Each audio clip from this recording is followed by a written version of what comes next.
çiçeklerle hoş geçin. Balı incitme gönül. Bir buçuk, bir küçük meyve için dalı incitme gönül.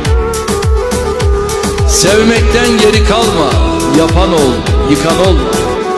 Sevene diken olma, gülü incitme gönül.